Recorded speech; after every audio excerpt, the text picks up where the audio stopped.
Hey there fellow creators, Ben here from Cinderblock Studios, and not every artist has the availability or financial opportunity to go to an art store.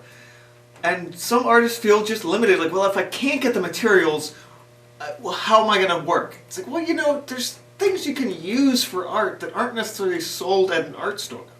So here's 5 tools you can pick up at a hardware store that you can use for art. Stick around.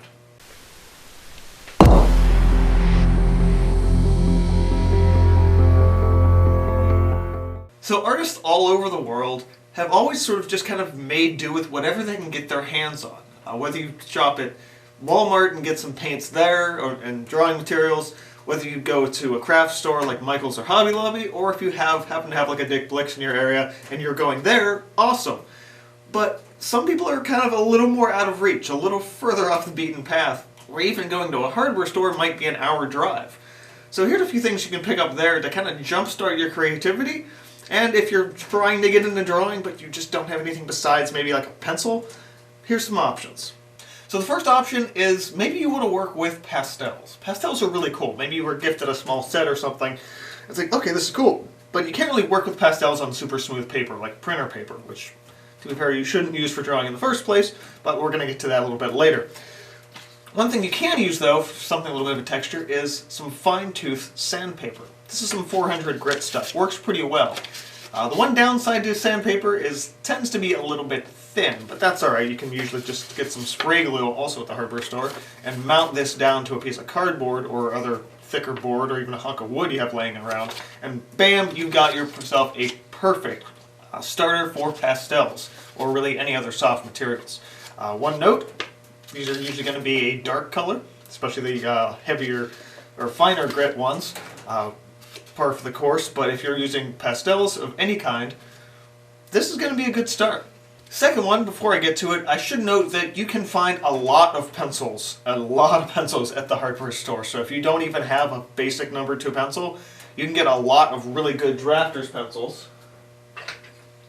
These kind of big square ones, and they don't fit in a sharpener, but the whole point of having one of these is you can just take it, like if you're out in a construction site, and just rub it on a piece of concrete and ta-da, it shaves down the wood and sharpens the pencil. Or you can do it with a knife. But I feel like pencils are kind of obvious, so we're going with something a little more off the beaten path, and that is Welder's Soapstone.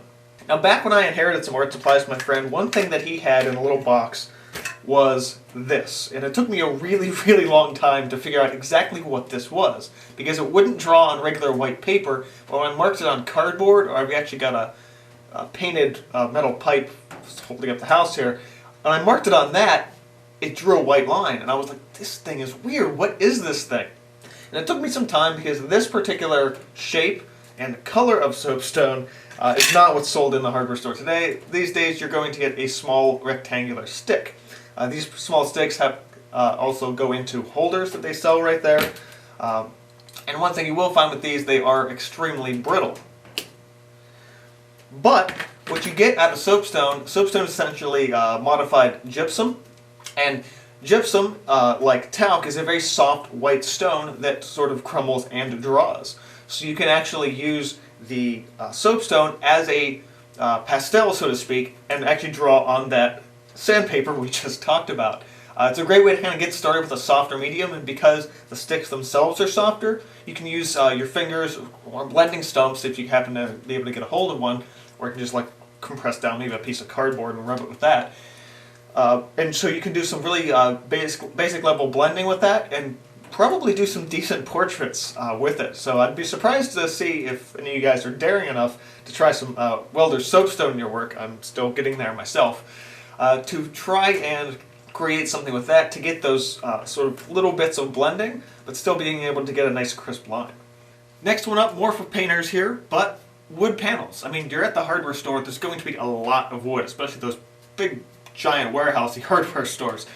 So you're going to find a whole lot of wood. Anything from plywood, which tends to actually be more expensive than it used to be, big 2x4s for building anything, walls, houses, stuff like that. But the stuff I actually tend to go for are pieces of poplar wood. These are sold closer to where like shelving units and things like that are, because they expect people to be doing it for more projects like that, building shelves, smaller things like that, and I'm drawing a blank here.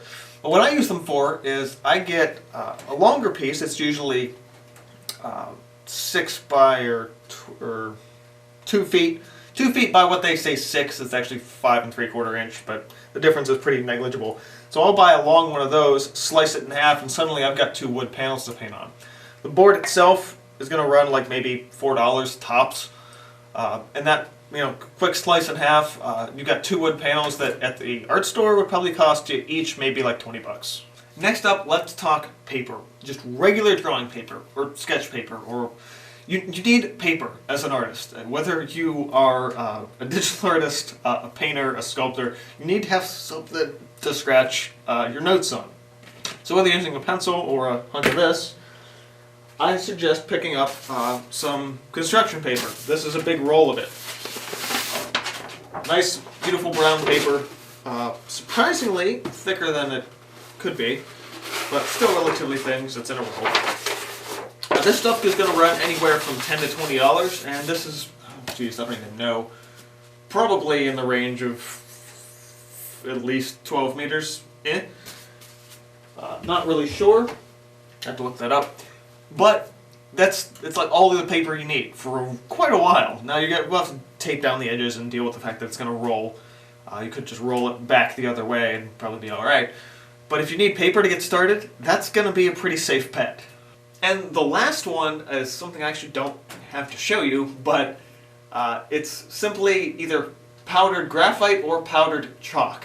So if you're somebody who likes to deal with maybe a little bit softer of a medium, even softer than something in a stick, something you can just rub with your fingers, they sell powdered graphite in the art store, usually in a bag about this big. But you can get like a little tube of it at the hardware store. It's sold as a lubricant, but it's roughly the same stuff. I mean, it's just pure powdered graphite.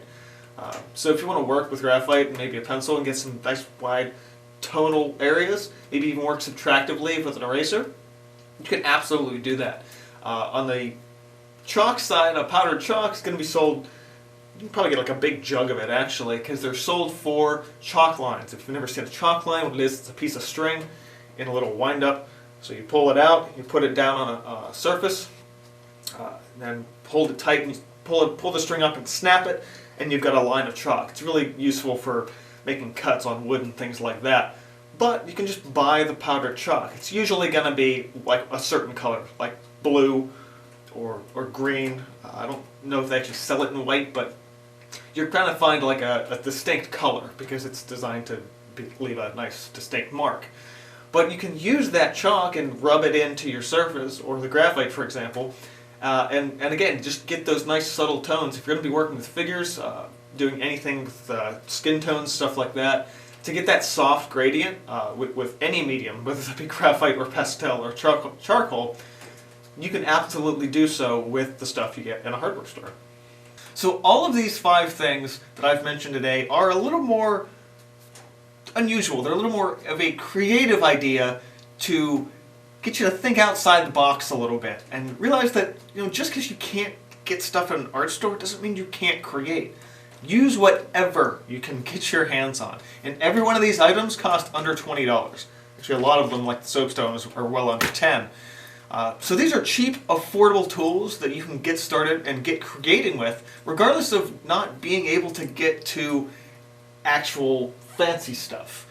Fancy stuff's nice, but if you have the desire to create and have the need to create, pick up whatever you can. And the hardware store is a pretty good place to look. So if you found this interesting, learned anything in this video, or just want to support the channel, go ahead and hit that like button. It really helps the video out. Be sure to check out my Patreon page where you can get all kind of really cool stuff there. Anything from art lessons to just some free art. Also, I've got Facebook, Twitter, Instagram, all that stuff is available for you guys to like and follow in the description box below. And this is, as always, this has been from Cinderblock Studios. Keep on creating, and I'll see you guys next time. I'm going to go spray these.